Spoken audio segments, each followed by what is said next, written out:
Hey people, Nick Challenge Man here, coming back to you again with another book review. This time it's world history. Now this book is quite actually fun to read through. Lots of nice little pictures you enjoy. A lot of mythology, just a whole bullet points. It's all basically just bullet points and nothing but bullet points, which I appreciate. But sometimes I do wish that we just spent like more than 1 or 2 pages on certain parts of this. But I think that's just the way the book is styled. I love it though. I love it. I did get this years and years and years ago. My mum, I think, probably bought it. Apparently it was made in 2011. It's pretty cheap actually, £15 for this. Well, it was in 2011, so that was a lot of money back then. It's like 25 quid now. Inflation is crazy. But yeah. Is it worth £25? I'd say so. It is like 500 pages. Nearly. Another thing I didn't like though is it kind of just ends. Like, come on. I want something more.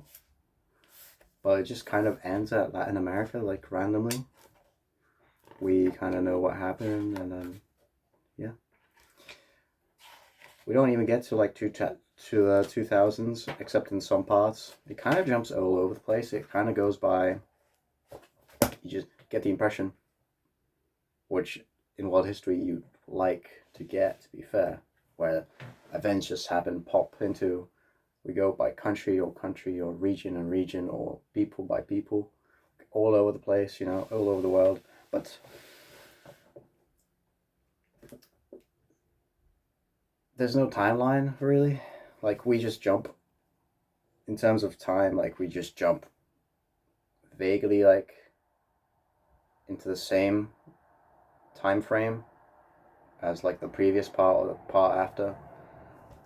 I just find it weird that also modern history starts at the Norman invasion. The famous story of William Hastings on 1066.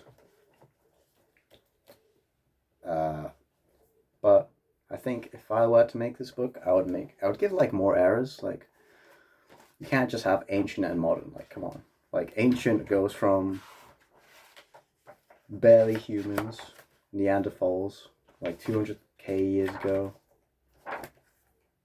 Handyman, just like us evolving into like let me see. It's a good page.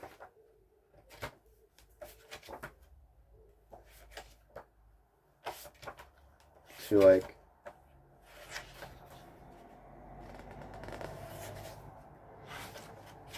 this is bad. I should cut this out maybe. Early English kings.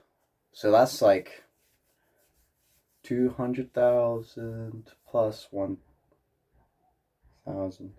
201,000 pages. Not pages, but years of history. Down to the last 1,000. Less than 1,000 years is the next era. Like, that's kind of sloppy. I don't understand why. I understand that it's a pivotal point in history, but you still have like the medieval era going after 1066. It's like early medieval. Yeah, it's like a really early medieval. Pre-Renaissance, which is in 1300s. So I don't understand at all. If I had to make this book, I'd make it like a Civ, because I love Civ, Civilization 6 specifically. Civ 5 was fun, but then I got into Civ 6. I thought it was like the lamest Civ, but Civ 7 happened. We don't know about Civ 7. Civ 6, great game, really fun to play. All the nations, countries feel quite different from each other, but this this this could be enhanced in this book as well. Oh yeah, the tech tree in Civ is quite unique. It goes from ancient to classical to medieval to in Renaissance to industrial, or maybe it's Renaissance then medieval. It doesn't matter too much specifically. Then to modern, then no, to atomic, then to modern, then to information. If this was like more like that, I think it would flow a little better. It would make more sense. But like, it's not like the tiles are emphasized too much. It's just like a little nitpick, to be honest.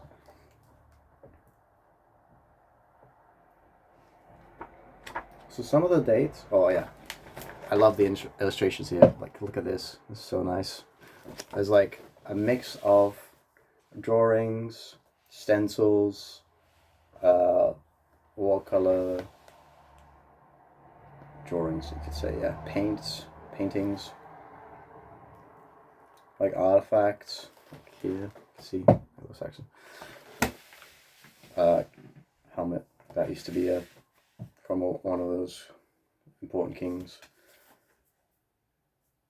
and like real life photos too.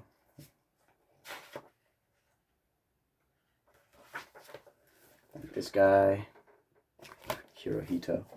He was crazy, bro. Hirohito was crazy. But we don't get this in this book. We just get bullet points. We don't get the... I'm just complaining about just the futility of just having a book as world history, you know? Because there's so much to cover. There's so much to cover. And you can't just cover it all in one book. That's the issue. It's just impossible. I'm just complaining about impossible things that can be done, unless this book was like 5,000 pages long, and then still you can't get to the cool nitty gritty things that, like, for example, this YouTuber called Count Dankula, great YouTuber, does documentaries about events and people, called the Mad Lads, or Mad Lads.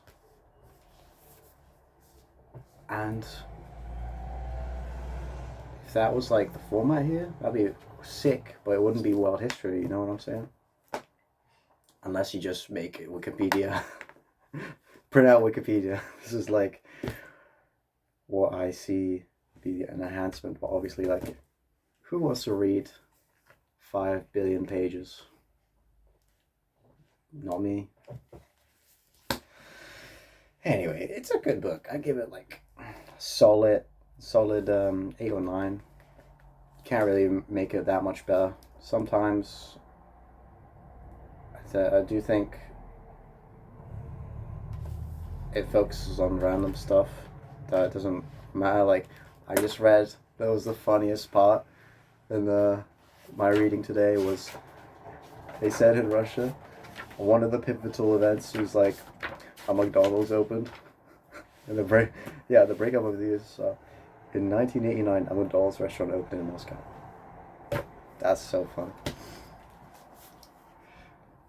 So sometimes I think it focuses on things that don't really matter too much.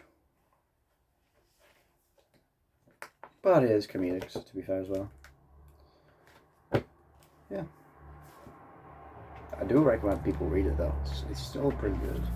Even if it's the most cursory skimmed version of world history you can have,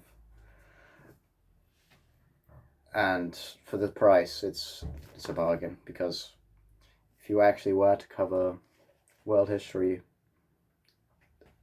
even slightly in detail, you would need like a 10 books series, like as thick as this or thicker. Like the Fall of Rome, there's like this famous book books on the fall of Rome. You get like 10 or 15 books, and they're like thick and long. It's like, that's the issue. There's so much history to cover, so many interpretations,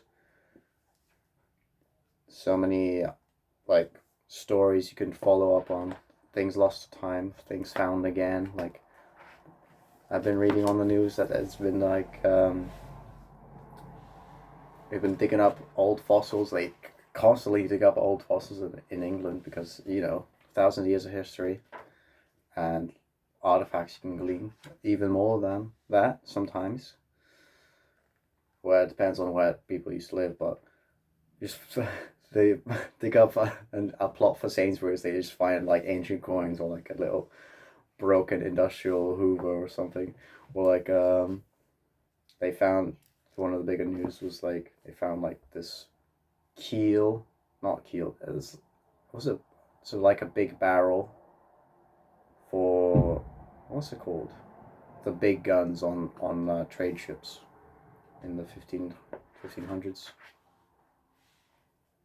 Cannons. They just find, I think there's like a different saying for the cannon. I think it's like, I think they call them something special if it's on a ship, right? But yeah, but this was fortifications,